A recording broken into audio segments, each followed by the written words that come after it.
Como introdução para essa mensagem, eu gostaria de falar uma história, se dá uma situação hipotética que eu gostaria que você se imaginasse nela. Ah, Imagine que nós estamos vendo um governo autoritário, super autoritário, esse novo governo que nós temos.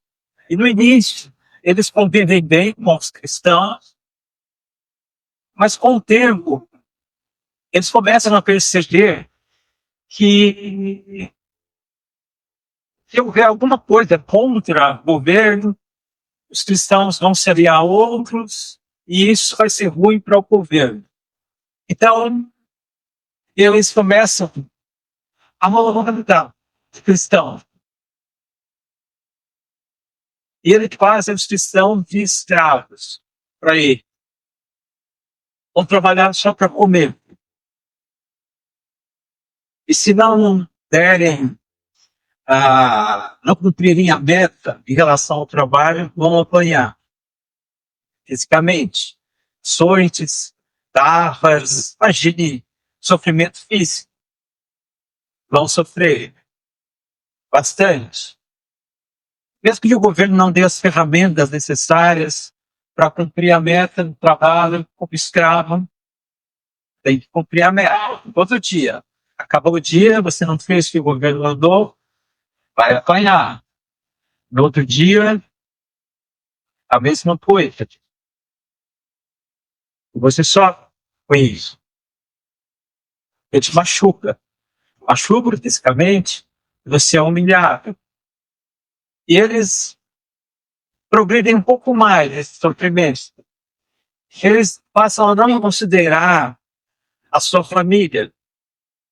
Eles consideram fazer maldade aos seus filhos. E você tem que pegar outros filhos e esconder o governo, porque a família não é importante e a população cresce com filhos e vai ser mais gente contra o governo e eles não querem. E você tem que esconder os seus filhos das más intenções deles, porque eles podem até matar as suas crianças. E você, como cristão, como servo de Deus, você tem orado, não só orado, você tem orado, suplicado lá deles, por tanta dor física, tanto sofrimento, tanta humilhação. E o Senhor tem permitido até agora todo esse sofrimento, porque Ele tem um ensinamento para você. Você continua clamando, e o Senhor tem ouvido, tem chegado até Ele, e no momento certo, Ele providencia a tua libertação, para você sair desse regime de escravidão. Era muito difícil, mas agora o Senhor deu alívio. Né? Como você se sentiria em relação a essa salvação, esse alívio? Você seria grato a Deus? Você cantaria louvores a Deus? Você abraçaria a sua família? Você teria uma nova esperança? Pense, coisa maravilhosa. Essa história hipotética é justamente para que a gente pense no povo de Deus.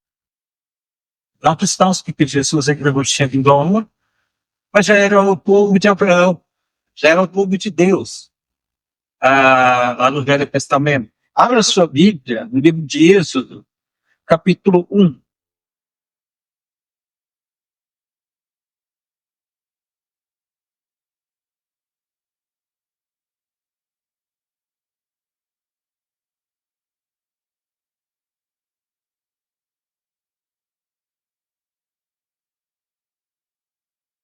Êxodo, capítulo 1, versículos 11 a 16.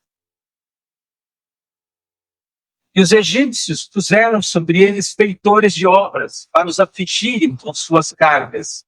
E os israelitas edificaram a Faraó a cidade servente, Tom e Ramsés.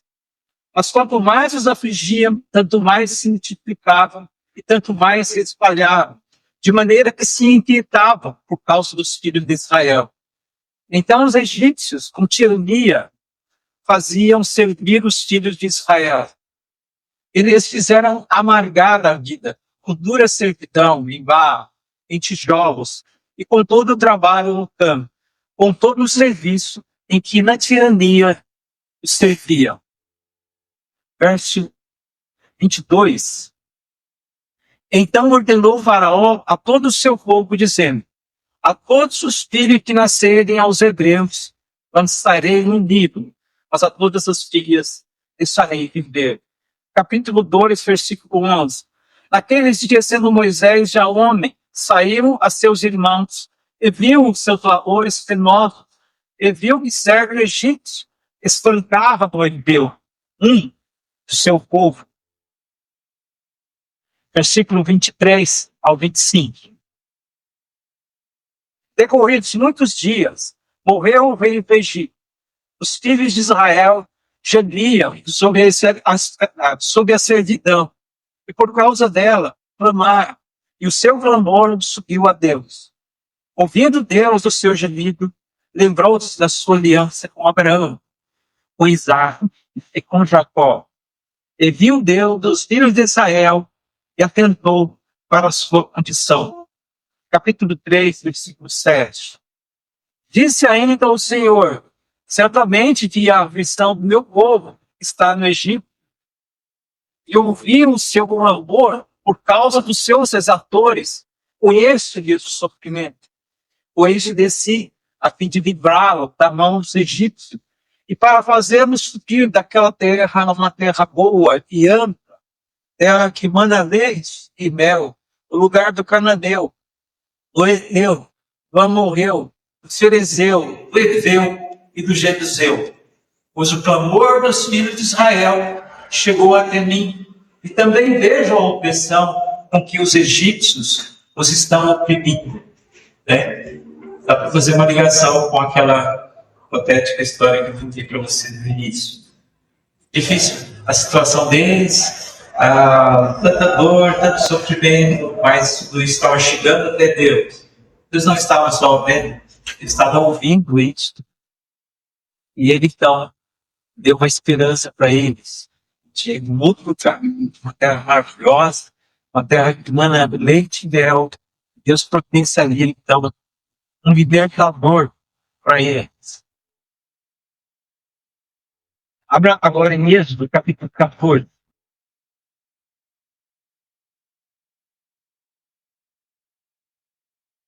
Imagina agora, com toda essa esperança, eles saindo daquela terra de dor, de sofrimento, indo para uma terra que mana leite e mel. Muita alegria nesse momento. Êxodo 14, verso 30.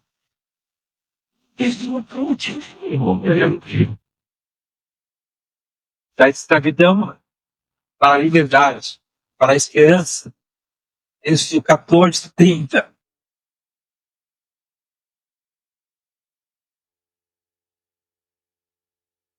Assim o Senhor livrou Israel naquele dia da mão dos egípcios.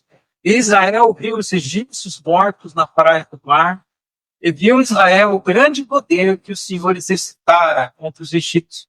E o povo temeu ao Senhor, confiou no Senhor e em Moisés, seu servo. Libertados através de Moisés, eles confiaram no Senhor. Confiaram em Moisés, seu servo. Eles estavam vivendo num momento maravilhoso, um momento de alegria. Capítulo 15. Então, entoou Moisés e os filhos de Israel esse cântico ao Senhor e disseram: cantarei ao Senhor, porque ele triunfou gloriosamente. Lançou no mar o cavalo e o seu cavaleiro.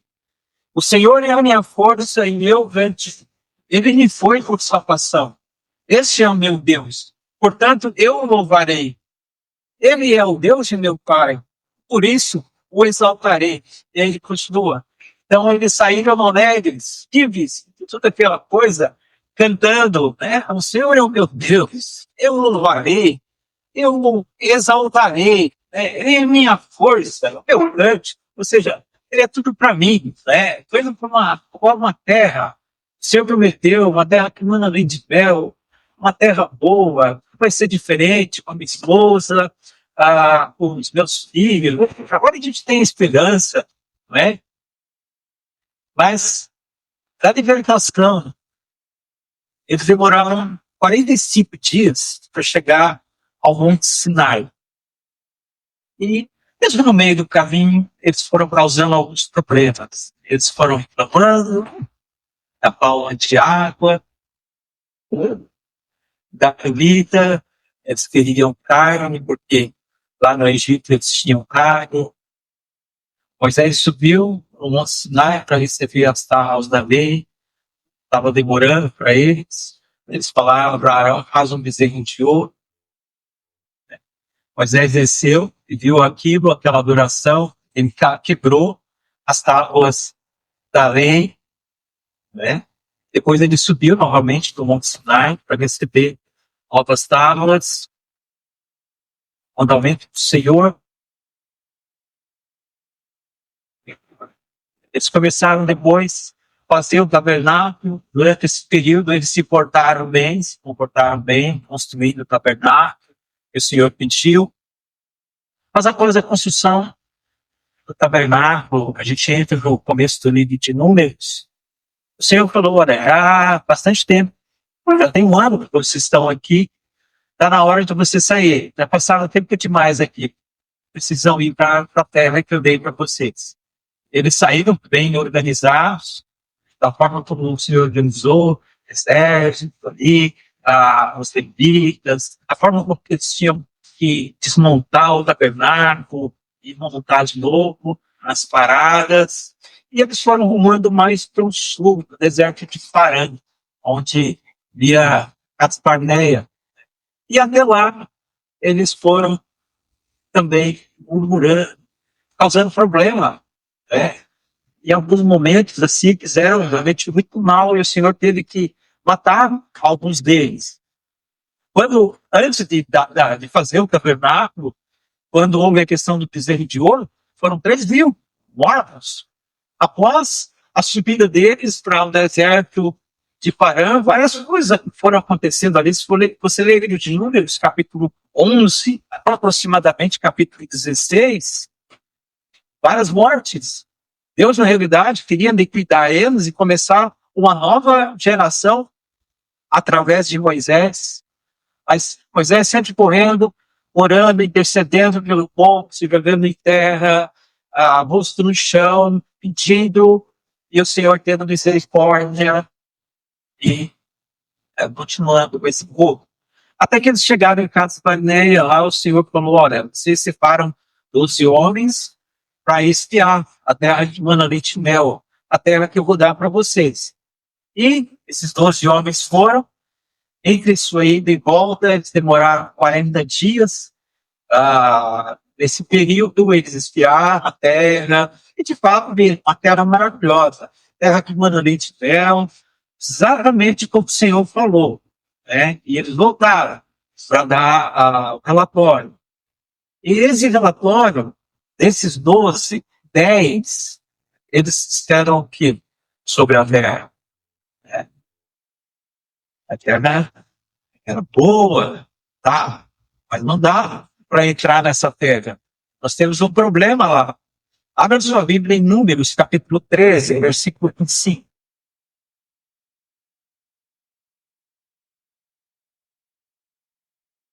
Números, capítulo 13, versículo 25.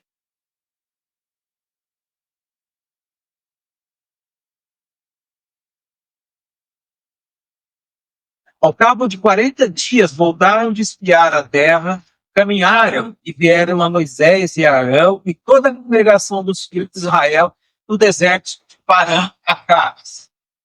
Deram-lhes conta a eles e a toda a congregação e mostraram-lhes o fruto da terra. Relataram a Moisés e disseram, fomos à terra que nos enviaste verdadeiramente uma leite e mel. Esse é o fruto dela. O povo, porém, que habita nessa terra, é poderoso, e as cidades muito grandes e fortificadas. Também vimos ali os filhos de Aná, Os amalequitas habitam na terra, no Negueb, os heteus, os jebuseus, os amorreus habitam na montanha, os cananeus habitam ao pé do mar e pela ribeira do Jordão. Então Caleb fez calar o povo perante Moisés e disse: Eia, subamos e possuamos a terra, porque certamente prevaleceremos contra ela. Porém os homens que com ele tinham subido disseram: Não poderemos vir contra aquele povo, porque é mais forte do que nós. E diante dos filhos de Israel infamaram a terra pelo que o espiaram, dizendo: A terra pelo meio da qual passamos a espiar é terra que devora os seus moradores. E todo mundo que vimos nela são homens de grande estatura. Também vimos ali gigantes, filhos de Aná, descendentes gigantes. E eram aos nossos próprios olhos como gafanhotos, e assim também o eram aos seus olhos.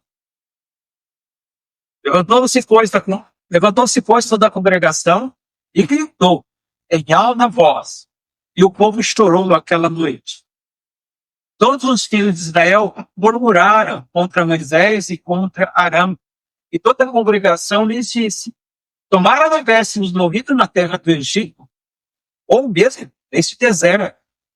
E por que nos traz o Senhor a esta terra para cairmos da espada e para que nossos filhos e nossas crianças sejam por presa? Não seria melhor voltarmos para o Egito? E diziam uns aos outros: Levantemos um capitão e voltemos para o Egito. Então Moisés e Arão caíram sobre o seu rosto perante a congregação dos filhos de Israel. E Josué, filho de Nun, e Caleb, filho de Jefoné, dentre os que espiaram a terra, rasgaram as suas vestes. E falaram a toda a congregação dos filhos de Israel, dizendo: A terra no meio da qual passamos a espiar é terra muitíssimo boa. Se o Senhor se agradar de nós, então nos fará entrar nessa terra e nos dará acima da leite dela. Não somente, não sejais rebeldes contra o Senhor, e não demais o povo desta terra, porquanto não os podemos devorar. Retirou-se deles o seu anunciado, o Senhor é oposto, não os temais. Apesar disso, toda a congregação disse e os apedrejasse. Porém, a glória do Senhor apareceu na tenda da congregação a todos os filhos de Israel. Disse o Senhor a Moisés: Até quando me provocará este povo? E até quando não terá em mim a despeito de todos os sinais que fiz no meio deles? Com pestilência o farei, e o deserdarei. Com pestilência o ferirei e o deserdarei. E farei de ti como o maior favor.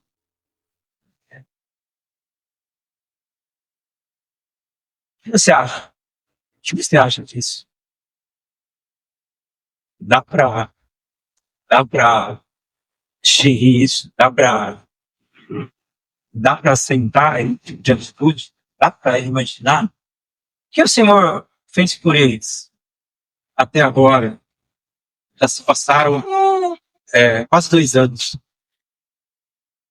Será que daria para eles lembrar quase 2 anos do que o Senhor fez? Daria para lembrar há quase 2 anos quando eles apanhavam lá no Egito e eles tinham que esconder os filhos e que era tão difícil, tão amarga a vida lá. Mas agora o que eles estavam querendo? Estava melhor lá. Estava melhor. Vamos voltar. Vamos levantar um outro chefe aí. E queriam até apedrejar eles aqui. Que coisa difícil, né? Quando o povo estava quase conseguindo grandes bênçãos de Deus. Sabe que faltava pouco? De Cades Barneia até a Terra Prometida, era poucos quilômetros. Era uma questão de pouquíssimos dias ali. Talvez nem uma semana, né? Quando o povo estava quase conseguindo grandes bênçãos de Deus, por causa do relatório negativo dos espiões, eles recusaram entrar na Terra Prometida. Em vez disso, desejaram instruir o chefe para levá-los de volta ao Egito. Né? Quais são os relatórios negativos que nós temos hoje desse mundo que desviam nosso foco da nossa terra que emana leite e mel, da nossa terra prometida, né? a nossa Jerusalém celestial. Quais são as coisas que nos desviam do foco, que fazem com que uma neblina, alguma coisa veja na nossa frente, assim, de forma que a gente nem pense tanto mais no céu, nem consiga enxergar muito o que o Senhor falou para nós, da nossa esperança, e a gente começa a cogitar o passado, quando nós vivíamos na escravidão, no pecado, né? A escravidão é um pecado, porque o pecado, ele gera o quê? Morte. 1 Pedro, capítulo 11, versículo 3 ao 4. Nós, irmãos, entendemos algo muito maior do que simplesmente uma matéria física, humanamente mel. É uma esperança física. Essa algo muito maior, a esperança celestial. 1 Pedro, capítulo 1.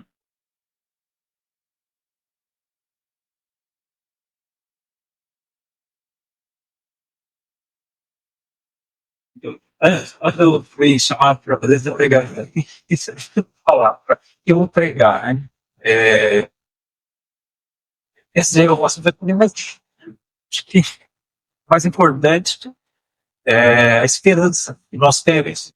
É um motorzinho que motiva a gente, né, a com mais força se afastar do pecado e viver em união com Cristo, com nossos irmãos, e de forma alguma querer abandonar o Senhor, porque a gente vê que vale a pena, que é algo real, que o Senhor prometeu, é o céu, é a companhia dele, é a eternidade. Então, eu acredito que vai ser interessante falar, porque é o cerne para nós. Quando nós começamos a aprender a Bíblia lá atrás, quando alguém nos ensinou, né, veio para nós esperança que a gente podia sair daquela situação que morreu, não acabou, que após a morte não é sofrimento, mas que de fato uma verdadeira vida se abre para nós, para a eternidade de Deus, e a gente abraçou essa esperança. E a gente continua, né? Até hoje. Então a gente precisa lembrar dessa esperança que nós temos em Cristo, para que possamos continuar. E exemplos como esse aqui em relação aos israelitas, né? A 1 Coríntios 10 vai falar, né?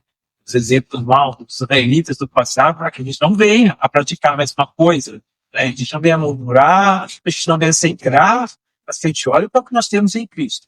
1 Pedro capítulo 1, versículo 3, diz aqui: Bendito Deus e Pai do nosso Senhor Jesus Cristo, que segundo a sua luz da misericórdia nos regenerou para uma viva esperança, mediante a ressurreição de Jesus Cristo dentre os mortos, para uma herança incorruptível, sem mácula, inacessível, reservada nos céus para os outros. Então, que tipo de esperança que a gente tem? Você tem viva esperança, uma esperança que as coisas instáveis desse mundo que você tem, daqui a pouco acaba e a gente não consegue, e é instável. Não, é uma esperança viva, verdadeira, mais acessível, não murcha, não muda, ela não acaba, né? Ela continua. Não é uma coisa superficial, é real, vai acontecer. Não. É muito maior do que nós temos. Vale a pena olhar para trás ou olhar para frente, a esperança que nós temos. Vale a pena olhar para o passado da nossa vida sem Cristo e sentir vontade? Estava melhor antes. O que eu estou fazendo aqui? É. Se a nossa esperança em Cristo se limita apenas nessa vida, não há felicidade, há só infelicidade. Verdade? Nós precisamos perseverar, meus irmãos, e até o fim, para ganhar o prêmio. Né? E isso é importante, sim, a gente se apoia, né? A gente é privado, a gente se encoraja um ao outro. Obviamente, a gente lembra que nós aprendemos, da criança, a gente A gente confia no que Deus vai fazer, mas enquanto nós estamos nessa jornada, é difícil. Quem pode dizer que é fácil? Quando a gente se apoia, se encoraja, ajuda bastante, né? Isaías capítulo 50, versículos 5 e 7.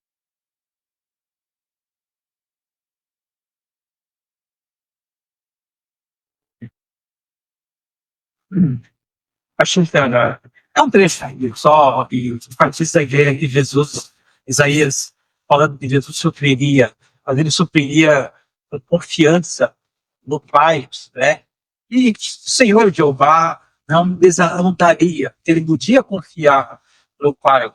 Oferecer as costas aos que me feriam e as faces aos que me arrancavam os cabelos. Não escondi o rosto aos que me afrontavam e me cuspiam, porque o Senhor Deus me ajudou, pelo que não me senti envergonhado.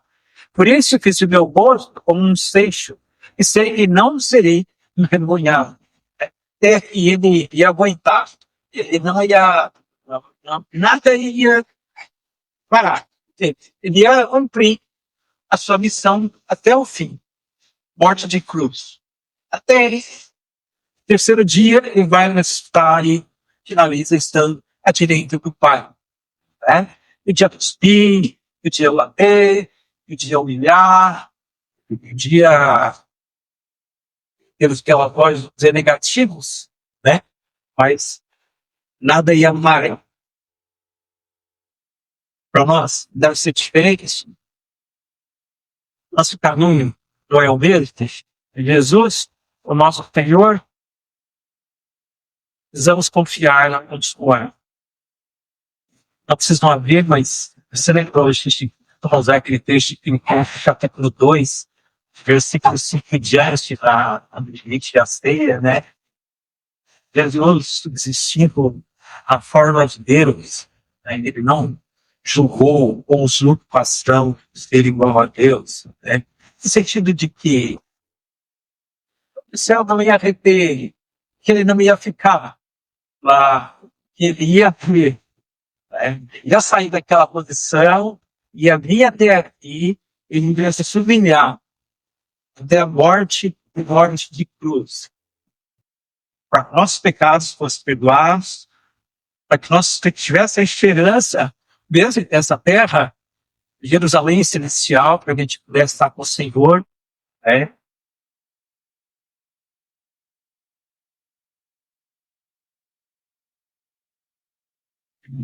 Ele cumpriu a sua missão, foi até o fim, perseverou. E nós perseveramos também. Eles perseveraram. Lucas capítulo 9, versículo 23.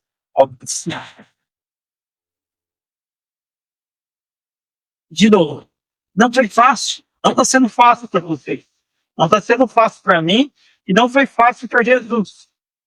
Ele falou no jardim de Getsemane, quando ele falou com o Pai. 3 vezes, Pai, se possível, passa de mim esse cálice. Todavia, não seja como o que eu quero, e sim como o Senhor quer. É. Ele estava disposto a deixar a sua vontade sacrificar sua vontade naquele momento para fazer a vontade do Pai. É. Lucas 9, 23. Dizia a todos: se alguém quer vir após mim, a si mesmo se negue, dia a dia, tome sua cruz e siga-me. Pois quem quiser salvar a sua vida, perdê-la. Quem perder a vida por minha causa, esse a salvará.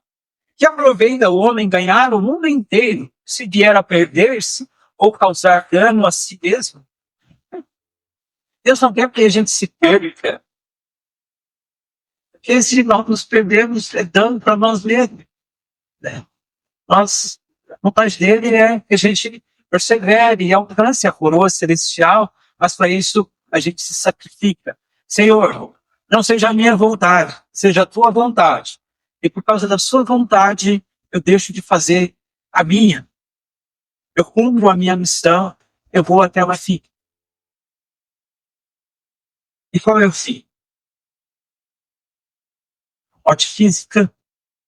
Você pode morrer hoje, amanhã, depois de amanhã, qualquer hora. E se você não morre fisicamente, o final, a volta de Jesus Cristo. Tudo se encerra. E a gente não tem mais oportunidade. Último trecho. 1 Coríntios, capítulo 15.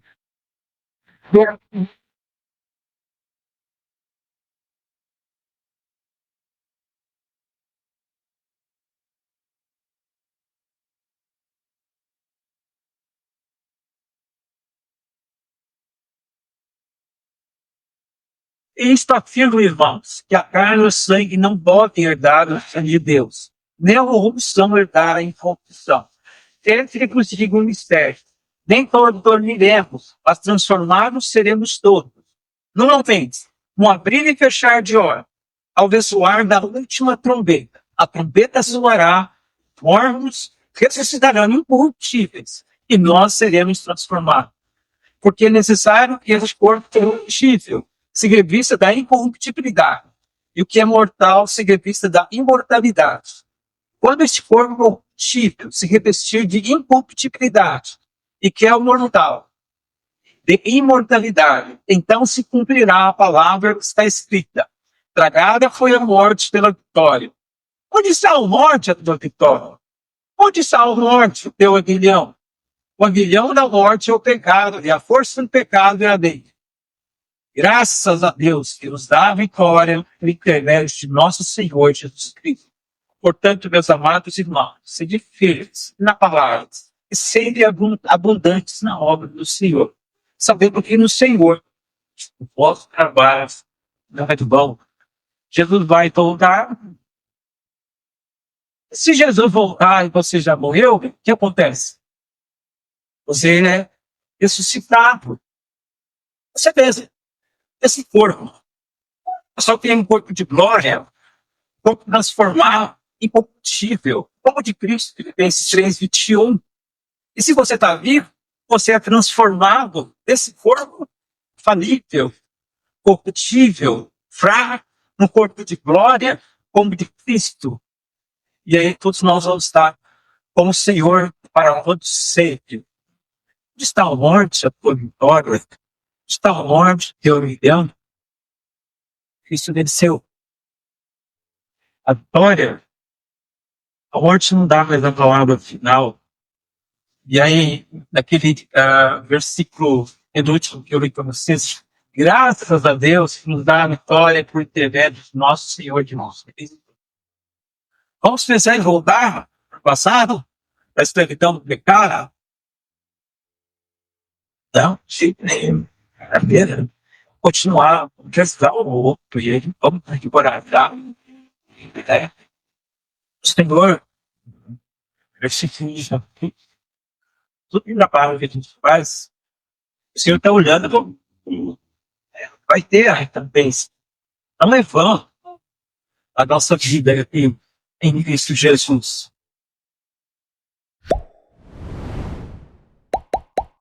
Então ele diz, irmãos, sede firmes, inabaláveis. Deus abençoe, que a gente possa continuar bem.